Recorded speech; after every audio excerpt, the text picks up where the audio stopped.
Bonjour à tous, j'espère que vous allez bien. Aujourd'hui, nouvel épisode sur la 106 Bleu Vert des Bœufs. Pour ceux qui viennent d'arriver et qui ne connaissent pas le véhicule, je vous mets en haut à droite l'affiche de la playlist de celui-ci. Dans cet épisode, je vais monter une pompe à essence gros débit dans l'unité de pompage d'origine de la 106. Et c'est parti, je vous prends avec moi et puis je vous explique tout ça. Donc voilà ce que j'ai acheté pour effectuer cette opération. Donc ici j'ai une pompe à essence de 106 1 litre 4 75 chevaux. Bien évidemment la pompe à essence gros débit avec son filtre, deux colliers de serrage pour les durites et une espèce de mousse là pour compenser la différence de diamètre entre cette pompe et le support de pompe qui est dans l'unité d'injection d'origine de la 106. Donc, je vais commencer par démonter bien évidemment l'unité d'injection. Ce que je vais faire, c'est qu'en premier, je vais retirer la jauge de niveau d'essence. Pourquoi je l'enlève en premier? Pour éviter de l'abîmer. Elle est en bon état, j'ai pas envie de la casser, donc je vais l'enlever. Il y a deux fils ici à dessouder. Bien sûr, il faut repérer leur position, mais bon, normalement, avec les années, les fils se sont pliés, ont gardé une certaine forme, donc vous ne pourrez pas vous tromper. Du coup, il faut dessouder ces deux fils, et ensuite, vous avez ici une patte, et ici une patte. Vous appuyez sur la patte et vous tirez tout l'ensemble. Ensuite, il va falloir enlever la partie supérieure ici. Donc là, vous avez un clip, et de l'autre côté, c'est pareil. Donc vous déclipsez ça, le haut saute. Vous vous faites pas chier, la durite cannelée qui est ici, là, vous la coupez. Et vous débranchez tout simplement la pompe à essence qui a d'origine à l'intérieur. Ensuite, vous avez un clip ici et pareil de l'autre côté, un clip ici. Donc vous appuyez dessus et vous enlevez du coup le support de pompe. Et ensuite sur le support de pompe, vous aurez trois pattes que vous écarterez en appuyant sur l'établi ou sur le sol ou peu importe. Vous faites une pression, vous appuyez sur, enfin vous écartez les trois pattes et normalement la pompe elle sort de son logement. Donc je vous mets sur le trépied hein, comme d'habitude. Et c'est parti pour le timelapse.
terminé le remontage de l'unité de pompage. Donc c'est pas plug and play, c'est loin, très loin d'être plug and play. C'est hyper chiant à installer. Donc j'ai mis une durite ici, mais c'est vraiment un tout petit bout de durite. Donc les colliers, faut oublier, ça c'est impossible de les monter, parce que si on utilise ce genre de durite là, en fait, si vous prenez une longueur similaire à celle d'origine, elle va se plier dans tous les sens, ça va se pincer, et du coup, bon, c'est pas top pour le débit d'essence, quoi. Du coup, ben, j'ai préféré ne pas mettre de collier, puis de toute manière, je pense que ça servira pas à grand chose. C'est bien serré dedans, et la durée ne risque pas de s'en aller. Au niveau des cosses que j'ai mis sur les fils d'origine, c'est des cosses à sertir toutes basiques, hein, qu'on peut trouver en grande surface. Et pour garantir le coup, moi j'ai soudé carrément les fils dans les cosses. Au moins je suis sûr que ça s'en ira pas. Et en plus de ça, j'ai mis 2 gaines thermo sur chaque cosse, histoire de bien isoler tout ça. Donc maintenant je vais monter cette unité d'injection dans mon réservoir. Alors pour avoir accès à l'unité de pompage sur les 106 basiques avec une banquette monopièce, vous avez une sangle ici, vous tirez dessus, mais même sur les banquettes en plusieurs parties, vous avez des lanières, donc vous tirez dessus et elle se trouve là-dessous. Donc de ce côté il n'y a rien. Ça c'était pour les versions avec pompe à essence et jauge de niveau d'essence séparée. Bon, sur celle-ci tout est combiné dans une seule unité. Pour l'enlever ce couvercle, vous passez un tournevis et vous tirez dessus, ça sort. Ensuite, cette prise, vous avez une épingle ici là. Donc vous prenez un tournevis, vous appuyez dessus, vous tirez sur la prise. Ici j'ai mis des colliers comme ça parce que les colliers d'origine, qui sont des colliers auto-serrants là. Donc c'est les mêmes colliers qu'il y a sur les durites d'alimentation d'essence qui vont sur le monopoint. Une fois que vous avez débranché la prise, une fois que vous avez retiré les 2 tuyaux, vous aurez la bague ici en plastique qu'il faudra retirer pour pouvoir enlever l'unité de pompage. Alors cette bague en plastique, vous avez des outils qui existent pour l'enlever. Moi personnellement je le fais à l'ancienne avec un marteau et un tournevis. Vous prenez un tournevis plat, vous vous mettez dans les rainures là, vous tapez tout doucement, elle va sortir. Pour la remettre, il faudra appuyer sur l'unité d'injection, la visser à la main au tout début, être sûr que ce soit vissé. Si vous n'êtes pas sûr, vous redémontez autant de fois que vous n'êtes pas sûr, parce que si la bague elle est mal centrée, vous allez défoncer votre réservoir et il va falloir que vous le remplaciez. Pardon. Une autre indication, la bague, il faut absolument la remettre dans les 30 minutes, voire dans l'heure qui suit. Sinon votre réservoir il est mort. Si vous voulez, cette bague, en fait, dès que vous l'enlevez, vu qu'il y a les gaz, alors je pourrais pas vous expliquer le phénomène, mais en gros l'orifice pour pouvoir mettre l'unité de pompage va se dilater ou se rétracter. C'est plutôt se rétracter je pense, et du coup l'orifice sera plus tout à fait rond et donc vous serez baisé, vous pourrez plus mettre la bague en plastique et votre réservoir il est mort, vous le foutez à la poubelle. Donc moi je fais ça hors caméra bien sûr parce que c'est chiant de filmer dans la voiture, et puis on se retrouve pour le premier démarrage. Voilà, la nouvelle pompe à essence est mise en place. Maintenant je vais contrôler les fuites, donc hop, on met le contact. Là on voit bien que c'est sec. Bon, j'avais déjà fait avant, mais il faut passer ses doigts bien partout pour être sûr que ce soit sec. Et il faut pas hésiter à le faire plusieurs fois.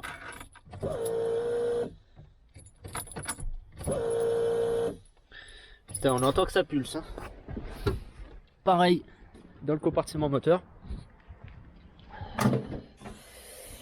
Hop là. Donc faut regarder partout, ici, ici, là.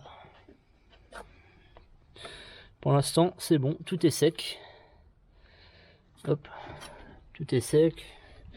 Du coup bah on est prêt pour un premier démarrage. Hop là. Ah, quart de tour.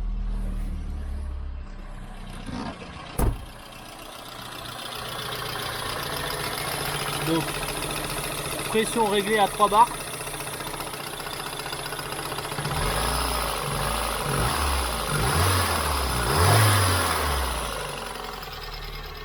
Voilà, ben ça tourne. Ça tourne très bien même.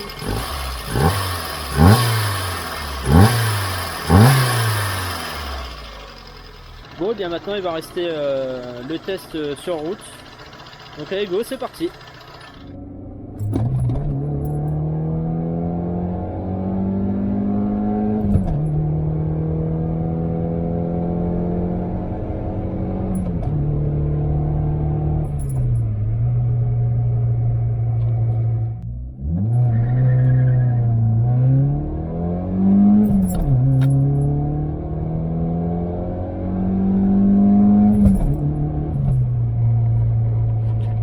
Comme d'habitude, j'espère que cette vidéo vous aura plu.